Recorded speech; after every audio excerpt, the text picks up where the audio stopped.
Lucas Pedrosa. A novela ainda não acabou, né? O Vasco vai mesmo jogar no Maracanã. Tá tudo certo? Já tá vendendo ingresso? Tá vendendo não, já tá quase acabando. Desculpa. Em Mais quantos de 50 minutos? mil ingressos já vendidos. Nossa, mas ontem tava assim, o Pezão tava pra mim. Não sei quantos minutos? 10 mil. É. Não sei quantos minutos? Em 2 horas já tinham 20 mil. Você virou 20 fiscal mil. de venda? Tempo real de venda de ingresso, é isso, pessoal? Eu falei, virou fiscal de venda? O que você quer dizer Vou com pedir isso? uma série pra ele, tá faltando série pra ele me passar. Tô brincando, pessoal, tamo junto, o cara é forte, né? Não briga muito não, meu irmão. O braço dele é o tamanho da nossa cabeça.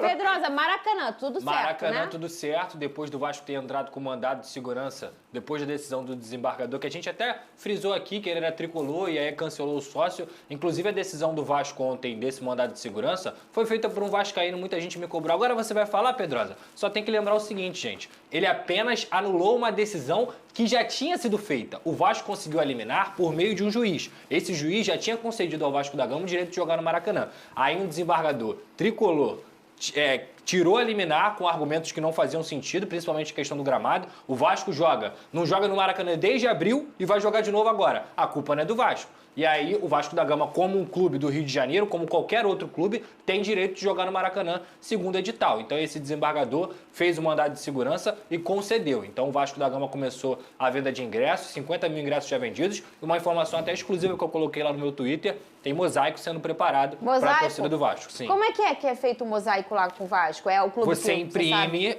Não. É o clube que organiza, você sabe isso? É, o clube, assim, é a torcida que organiza, mas com o clube supervisionando, né? Sim. E aí, esses ingressos, até se a galera Até puder... porque eles precisam ter acesso. Exatamente. Eu pergunto isso porque às vezes tem uma... Por exemplo, o Botafogo tem o arroba Ninguém Ama Como a Gente, é um movimento... Sim. Eles organizam o mosaico, eles fazem um pix dos torcedores, publicam lá. No último, o Felipe Neto entrou com uma boa quantia, o Marcelo Adnet também. Então, há uma ajuda dos torcedores e eles montam tudo. O clube, claro, abre as portas, deixa eles montarem, mas a organização e até a questão financeira é custeado pelo movimento Ninguém Ama Como a Gente. No caso do Por isso que eu Vasco, perguntei, porque às vezes tem uma página pra galera ajudar. Tinha uma página chamada Comissão de Festas do Vasco, CRVG no caso, mas acabou, mas não acabou. As pessoas ainda continuam fazendo legal. com o suporte do clube. Pode colocar até meu Twitter aí, que tem um vídeo legal do mosaico sendo preparado. Então é isso aí, a torcida do Vasco vai lotar, vai ao Maracanã, sua segunda casa aqui no Rio de Janeiro. Acho que é nada mais justo, porque o Maracanã é um bem público. Ô Vini, essa é sempre uma conversa muito polêmica em relação... E eu consigo enxergar o olhar dos dois lados. Eu não tô... Vamos lá, não misturem os problemas, tá? A gente agora tá falando do Maracanã. Ontem a gente tava falando de São Januário, que isso é uma outra coisa, tá? Isso é o São Januário é um absurdo. Essa questão do Maracanã, é claro que o torcedor do Flamengo e do Fluminense vai falar, poxa, a gente tá aqui... sempre fazendo a manutenção e tudo mais. E, o gramado já tem uma dificuldade. E aí, quando o Vasco quer, o Vasco joga aqui. E eu entendo o lado do torcedor. Como eu também entendo o outro lado, que mas a gente pode. Quando vocês assumem um estádio como o Maracanã, você entende que outros dois clubes do Rio de Janeiro podem ter esse movimento de querer jogar. Todos os outros, Os não outros, só não, Vasco e exato. Botafogo. Volta Redonda... Todos os outros. Eu entendo os dois lados, Eu consigo Por isso que eu não entender julgo também. nenhum lado, nem outro. Entendo de verdade. E assim, é uma situação extremamente complicada. E nesse caso, especificamente, para esse jogo, Vasco, Atlético Mineiro, o Flamengo nem estava tão contra assim. Quem estava mais contra era o Fluminense, porque o Fluminense estava entendendo que seria o maior prejudicado nessa história toda. Independentemente disso, a Justiça liberou o Vasco de jogar, então o Vasco agora tem o direito de jogar. E assim, é a segunda casa do Vasco, é como se fosse a casa de veraneio, sabe? Aquela casa de verão que você vai, de vez em quando você vai, curte um pouco, depois volta pra casa. E é um direito, né? Por mais que o Flu fiquem bravos, é um direito do Vasco, não tem jeito. Mas eu entendo o Flamengo e o Fluminense. Como falei aqui. Daqui a pouco, tem convocação pra... Só pra finalizar isso, Pode falar. Flamengo, quer parar com isso? Constrói um estádio. Mas e o Payet? O que você sentiu dele? Senti que ele tá muito à vontade, ele mostrou um conhecimento também da história do Vasco, falou que o Vasco da Gama lá na França é muito conhecido, citou nomes como Roberto Dinamite, Juninho, Nenê, entre outros nomes, Juninho Paulista. É um cara que falou, inclusive aí acho que a gente já entra na questão da informação, que é legal pra torcida do Vasco saber também. Ele deve estar regularizado na próxima semana, tá? Os documentos de país para país, da França para o Brasil, já foram agilizados e aí o Vasco está trabalhando para regularizar, porque precisa tirar cidadania, carteira de trabalho, tudo isso aqui. Então é possível que o Payet fique pronto para a partida contra o Palmeiras no Allianz Parque. E a outra informação que a gente pode trazer aqui, que eu já tinha falado nesse programa aqui quando aconteceu a questão do Nainggolan, é o seguinte: o Vasco fechou a janela de contratações. Inclusive o Paulo Brax estava lá e ele me falou que fechou com chave de ouro justamente por conta dessa contratação do camisa 10 Payet. Veneza, tem uma coisa que eu gosto muito, é o 10 clássico, né? Eu sou muito nostálgica, vocês sabem disso, principalmente com futebol, e principalmente do futebol que eu nasci aprendendo, que é o da década de 90. E tinham posições muito clássicas, o cabeça de área, o 5, né? Com muito bom bote, desarme o cachorro louco ali do time. Aí aquele camisa 10, aquela coisa clássico, classuda, que carrega o piano, que distribui o jogo. E aquele camisa 9, dentro do dono da grande área. Eu gosto. Eu também gosto. Tá, eu gosto Sinto disso, saudade. Sinto saudade. E aí eu fico na expectativa de ver um Vasco com um 10 clássico. E há quanto tempo... Não, teve o Nenê, né? Teve o Nenê, mas há quanto tempo o Vasco buscava esse 10 clássico? Não só o Vasco, como Vamos lembrar no Brasil, quem hoje tem um 10 clássico? Ganso. Ganso. No Fluminense. Flamengo tem, o Arrascaeta. Vamos dizer que o Eduardo é um 10 moderno. Ele troca muito o Big Boy. moderno. Você olha lá, ele tá com a camisa, ele tá de centroavante, ele movimenta bastante. Mas ele tem O São Paulo agora tem o Rames, né? Tem o Rames. 10 clássico olha também. só de tantos times.